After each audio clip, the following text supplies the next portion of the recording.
O que você vê Jesus denunciando como divindades idolátricas é o dinheiro, é Mamon, que é a raiz de todos os males. Mas você não vê Jesus passar e dizer, ó, vamos evitar a Samaria, porque tem alguns altares que não são devidamente respeitados conforme as leis de Moisés. Não. Era ali necessário atravessar a Samaria. Ele chega lá, ele quer beber do poço de Jacó, ele conversa com uma samaritana, ele chama o pessoal da cidade. Ele não faz nenhuma catequese dizendo, olha, vocês devem ir adorar no templo em Jerusalém. Não está longe daqui. Não é tão longe. Vocês estão aqui. Se subirem a montanha do outro lado ali, dessa montanhazinha da Judéia, você já vê em Jerusalém o templo. Vão adorar lá e não aqui nesse Monte Gerizim, onde vocês fazem isso. Não. Nenhum lugar sagrado existia para Jesus. Nem o Monte Gerizim, nem o Monte Ebal, nem o Monte Sinai, nem a própria Jerusalém. Jerusalém é aquela que mata os profetas e apedreja os que foram enviados. Não existe sagrado para Jesus. Sagrado é convenção litúrgica humana, que com o passar do tempo se transforma em tabu de adoração. Em Cristo e no Evangelho não existe sagrado. Quando eu vejo pastores dizendo, nessa nossa reunião sagrada, eu digo, esse cara continua sem saber de nada, que Deus é adorado em espírito e verdade. O sagrado é o homem que faz. O santo é. O santo é uma característica do verdadeiro, do que é sincero, do que é integralmente honesto para Deus. Isso é o santo. O sagrado é uma constituição. A gente pode determinar que essa pedra aqui é sagrada.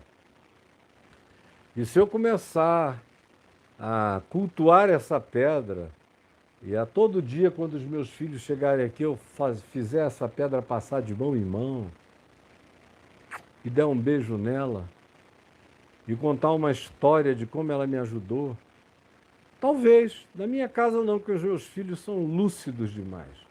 Mas se fosse uma família mais basiquinha, de cabeça, talvez depois da minha morte, eles fizessem a liturgia na mesa, toda vez que se reunissem, cadê a pedra do papai?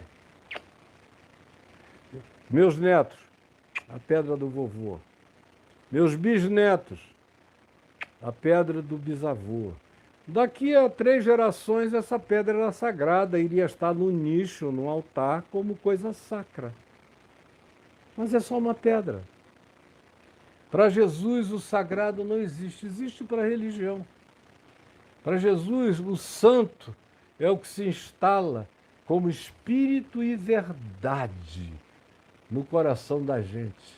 Tanto faz se é em Jerusalém, se é em Samaria, se é no Egito, se é em Cesareia Filipe, se é em Roma, em que lugar que seja, se é no Coliseu, o lugar não importa.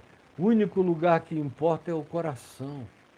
Então, respondendo à sua pergunta, o que é que Jesus diz da Umbanda, da Quimbanda, do Candomblé? Nada, ele não disse nada. E tinha Umbanda nos dias dele, não a africana, conforme a que você conhece no Brasil, ou o candomblé afro-brasileiro, não. Mas tinha os correspondentes todos.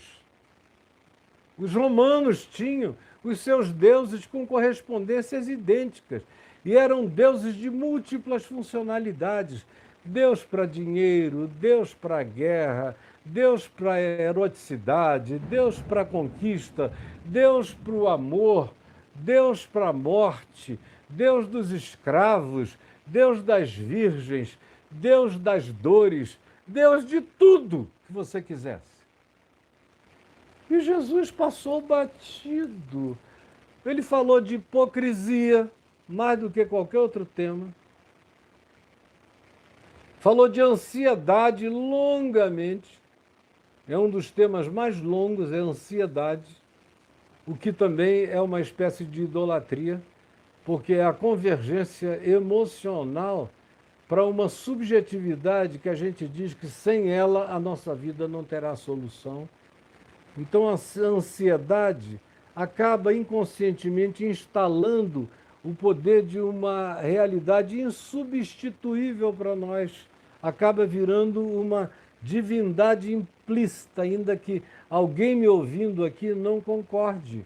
Mas uma análise profunda de uma psicologia profunda e perene vai mostrar a latência dela nas importâncias insubstituíveis da nossa existência.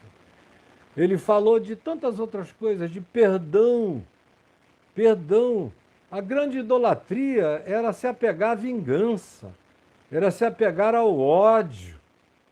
E ele quebra a idolatria do ódio, da vingança com perdão. A mesma coisa, como eu já falei com dinheiro, a mesma coisa com alguns outros temas. Mas a ênfase dele nunca esteve nos lugares de culto, ou quem foi cultuado em algum lugar. Ele passou por Jericó muitas vezes, ele nunca mencionou a maldição daquele que reergueu o muro da cidade, o filho morreu conforme a profecia. Quando lançou fundamento, morreu o filho primogênito. Quando concluiu o muro, morreu o caçula, conforme o profeta tinha dito. Ele passou batido. Não teve nenhum lugar para Jesus no Jordão, onde ele tenha dito: vede, foi daqui que meu servo Elias foi assunto aos céus. Jesus não cultuou nada disso e nem ninguém. Ninguém. A vida de Jesus, o dia a dia dele, era livre como o de um pagão, cheio de todo o conhecimento possível de Deus. Com essa liberdade de ir, de vir, de não praticar os ritos de Israel. Ele foi libertar, do outro lado do Mar da Galileia, o Gerazeno, ou Gadareno, o homem da legião de demônios. E aí entrou num lugar onde tinha porcos. O cara vivia entre os porcos e nas sepulturas, pegando, abrindo sepulturas, pegando carnes podres. Era uma loucura o endemoninhamento daquele homem. Quando Jesus saiu de lá, a lei de Moisés o obrigaria a tomar um banho, a se lavar, a se purificar, para voltar para Cafarnaum. E ele não faz nada disso, ele vai com a sujeira do outro lado, ele vai com o toque no endemoninhado, ele vai com o que ele respirou, com o que nele se apegou de poeira, com tudo. E quando chega em Cafarnaum, o chefe da sinagoga, Jairo, pede para ele ir até a sua casa libertar a sua filhinha que estava morrendo. E Jesus não disse: olha, espera aí, eu tenho que cumprir uma obrigação, tomar um banho de purificação aqui na casa de Pedro, ou na água doce do Mar da Galileia, me lavar e fazer umas orações para eu entrar na tua casa e não purificá-la. Não, ele passou do endemoninhado para a casa do sumo sacerdote, ele purificava leprosos, tocava nos caras e não fazia nenhuma quarentena conforme a lei de Moisés, ia botando a mão na cabeça de outros, curando outros. Jesus não seguiu nada disso. Ele viveu a liberdade do vento. Não tinha sagrado especial nenhum para ele. E só era verdade para ele o que era em espírito e em verdade, de modo que essa pergunta, o que Jesus diria da Umbanda e do Candomblé, ele diria o que ele não disse dos milhares de outros cultos sendo praticados em Israel. E ele escolheu ir viver na Galileia dos gentios, ou seja, ele escolheu como lugar para residir a Galileia dos pagãos, cercada de paganismos, de cultos diferentes, de pessoas com pensamentos distintos, num ecletismo absoluto, e você o vê falando, cuidado com o ecletismo? Não. Quando ele diz cuidado, é cuidado com a doutrina dos fariseus. Acautelai-vos do fermento de Herodes, fermento político que corrompe. E cuidado com essa mentira religiosa que destrói o caráter, o ser e a mente de vocês. Cuidado é para isso. Em Mateus 24, quando ele diz vigiai, orai, cuidado, acautelai-vos, é sempre contra os falsos profetas, que são pessoas de dentro, mas que falsificam a palavra de Deus para fora. E vocês ficam preocupados com a Umbanda e com o Candomblé? Eu tenho um grande amigo no Candomblé, vários amigos, mas um deles é o Babalalaô, meu querido Ivani dos Santos, que eu sou amigo dele há mais de 30 anos, mais cristão do que a maioria dos pastores que eu conheço. Ele é tão cristão, e antes de eu terminar, ó, tem 373 likes apenas. Bote seu like, não saia daqui sem botar o seu like. Então, pois bem, ele tem filhas. As filhas dele frequentam igrejas evangélicas. E ele não faz a menor oposição. Por outro lado, ele me apresentou a 3 ou 4 moças evangélicas que são secretárias dele, trabalhando com ele nos projetos sociais dele, que ele faz em nome da comunidade candomblessista do Rio de Janeiro. E é um cara que deixa os filhos escolherem e que não tem nenhum problema de ter evangélicos trabalhando com ele, achando que, meu Deus, será que elas estão fazendo oração contra mim? Não. E as meninas o amam, e ele ama as meninas. E tirou outro dia, a última vez que a gente se viu, foto para as filhas, para levar para as filhas, olha com quem eu estive. Aonde ele vai, ele me honra. Nas palestras que ele faz, nas universidades, nas pós-graduações, nos doutorados, ele é um homem culto. Onde ele vai, ele diz, existe ainda, e sempre existiu, entre nós um homem. Durante muito tempo ele era o único. Agora ele já tem alguns outros discípulos que não nos odeiam, ao contrário, que nos querem bem, que nos amam e que não promovem guerra nem propõem conflitos. Ele o tempo todo diz, por exemplo, a meu respeito, que eu sou uma das pessoas que ele mais admira a vida com Deus e a espiritualidade. O que é que eu acho disso? Eu acho bom. O que é que Jesus acha disso? O que é que Jesus disse disso? Ele falou mal de políticos ruins como Herodes, como os da família de Herodes, desumanos, perversos, egocêntricos, que provavelmente vocês não fossem achar nada demais. Para Jesus era o que importava. E essas coisas que para vocês importam tanto, ele as desconsiderou de tal maneira que nem as mencionou. É uma coisa completamente chocante a gente assistir isso. Caio, como acreditar na Bíblia se ela tem mais de 400.000 alterações? Meu filho, assiste as aulas que eu dei aqui, ou procura no meu portal, porque eu já respondi tanto essa pergunta. E na semana passada eu falei sobre isso algumas vezes, aqui mesmo no Papo de Graça. Vá lá e assista, faz um deverzinho de casa. Eu não sou um cara da Bíblia. A Bíblia, eu creio nela. E os erros da Bíblia são todos os erros passíveis de compreensão. São aqueles erros que dizem respeito à cultura judaico-semítica e à concentração deles na sua própria genealogia e a desimportância que os judeus davam ao resto do planeta. Parecia que somente eles interessavam para Deus. Então é por causa desse olhar humano limitado que existem erros e alterações. Meu Deus, essas alterações, me diga, eu conheço todas. A Bíblia dos Testemunhos de Jeová tem alteração. Bíblias de Adventistas tem alteração.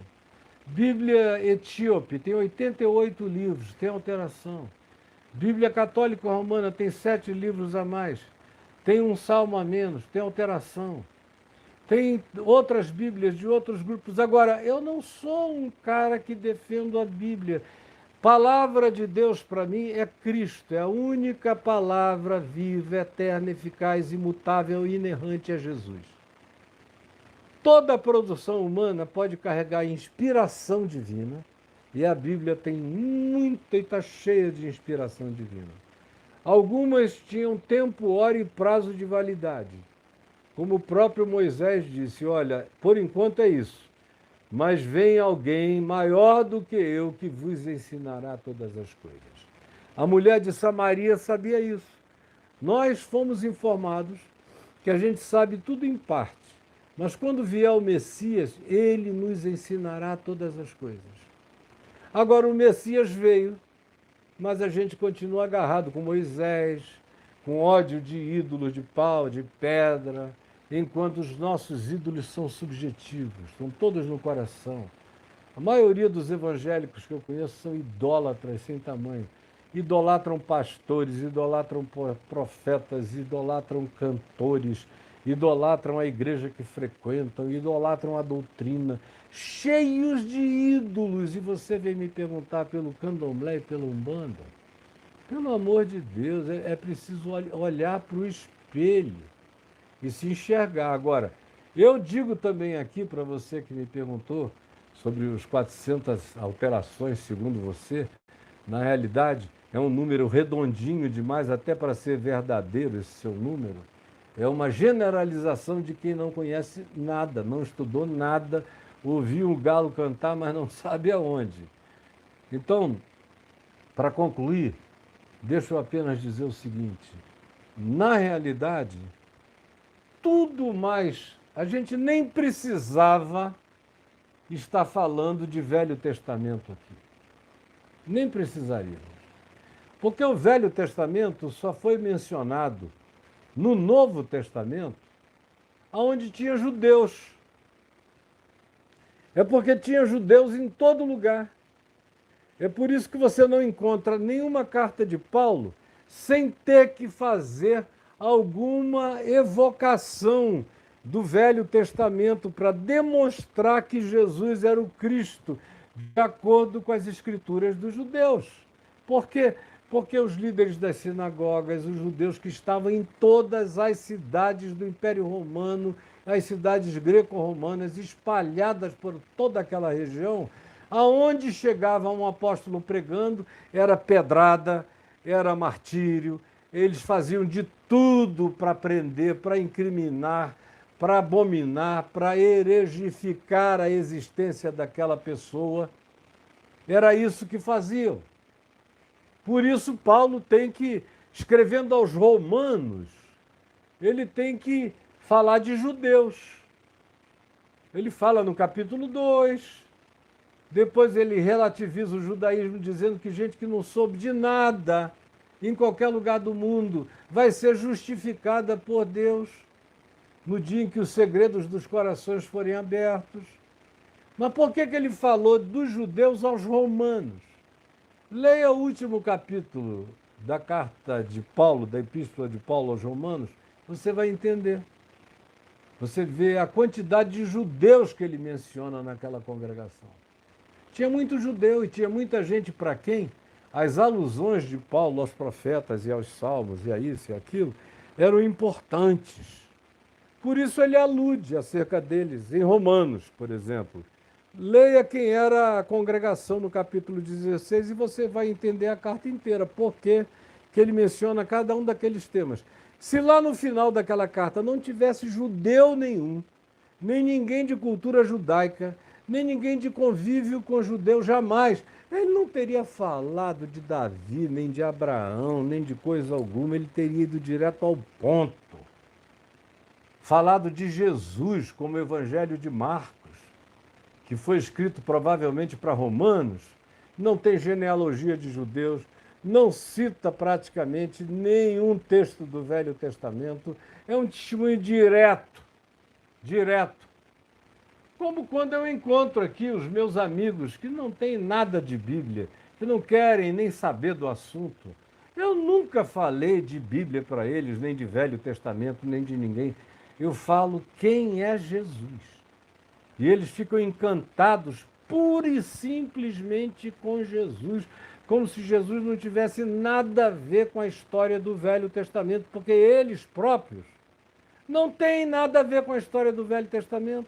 Introduzir esses temas do Velho Testamento, para quem não tem nada a ver com isso, é só criar problema na cabeça das pessoas, como acontece com os crentes.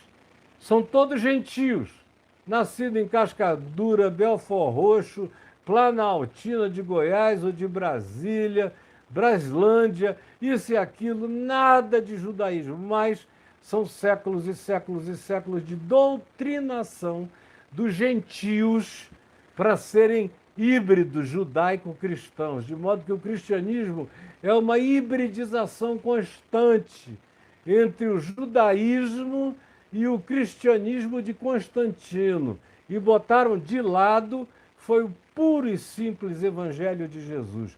Constroem todo esse arcabouço, no fim, Jesus não cabe. Porque para Jesus caber pura e simplesmente como ele é, a gente vai ter que deixar uma quantidade enorme dessas coisas de lado. Agora, eu acho que chegou a hora de terminar, porque eu já fui a 1h45. A espiritualidade e o evangelho. O que é que você estava falando aqui? A espiritualidade e evangelho é uma lei da vida, não é uma obrigação. Claro que não, é o que a gente aprende aqui. A incoerência terminal, tem um tal de Sátiro Andora, que eu já notei que ele chega aqui para ficar fazendo essas coisas. Sátiro, você é um bichozinho, sabia, né? Você é um sátiro, você já viu quem é o sátiro na mitologia greco-romana? Eu não queria ser um sátiro. Pobre de você, meu querido sátiro. Caio, o que de fato é se santificar. Está escrito aí no meu portal. Santificar é andar como Jesus. Quem anda como Jesus, quem crê como Jesus, já está justificado em Cristo. É Cristo que me justifica, é Cristo que me santifica, é Cristo que me guarda. Ninguém pode me separar do amor dele por mim, não sou eu, do meu amor por ele, é ele que faz. Não sou eu que me torno santo, é ele que me santifica para eu aprender o caminho de uma vida santa. É porque eu já sou santificado por ele na cruz, que eu posso, perdoado, coberto, propiciado em tudo, no está consumado, viver dia a dia sem culpa, uma vida santa, porque enquanto a gente vive culpado, nenhuma santificação cresce em nós. Santificação é o que naturalmente desabrocha na gente quando o coração anda pacificado pela paz de Cristo, pela certeza de que todos os nossos pecados estão lavados e esquecidos para sempre. Gente, 43 minutos a mais, mas hoje é sexta-feira, eu vou ter que terminar aqui. Caio, o que de fato é se santificar, já respondi. Caio, eu nasci em pecado e em pecado me concebeu a minha mãe. É verdade, meu filho. Você, eu, todos nós, a Virgem Maria também era uma pecadora. Por isso é que ela disse: obrigado, Senhor, por tu me considerares, por tu me tratares e por tu me abençoares, fazendo de mim a mãe do meu Salvador. Ela trata Jesus não como o garotinho dela, mas como o Salvador dela. Gente querida, beijo para todo mundo, um bom final de semana com a graça de Deus. Não pensem em bobagem, não encham o coração de tolice, como o sátiro que eu estou vendo aí a semana inteira tentando satirizar, vai acabar virando satiricon. O sátiro acaba virando Calígula, perdendo a consciência, o respeito e o amor.